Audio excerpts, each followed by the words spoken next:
O mga newbie na katulad ko, mamaya na ang karera sa Zandvoort. Kung di nyo nasubaybayan. O ito, recap ng free practice tsaka qualifying. Para alam nyo yung buong storya bago manood ng karera. Let's go!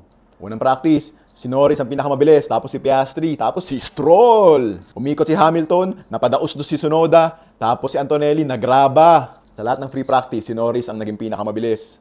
Magbunyi ang mga papaya! Si Baby Boy Oscar ang nakakuha ng pole. Bale sinakop ng McLaren ang front row ng grid.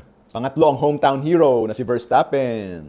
Ang rookie na si Hadjar, nagpasiklab. P4, P5 Russell, P6 Leclerc, P7 Hamilton, P8 Lawson, P9 Sainz, at P10 Alonso.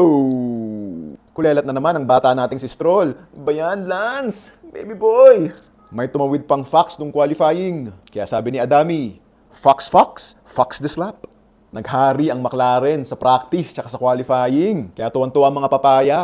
Tapos yung mga fans ng Red Bull tsaka Mercedes, nagdadasal. Magsalpukan sana kayo! Magsalpukan kayo, McLaren! Oh, ready na kayo sa karera mamaya? Let's G!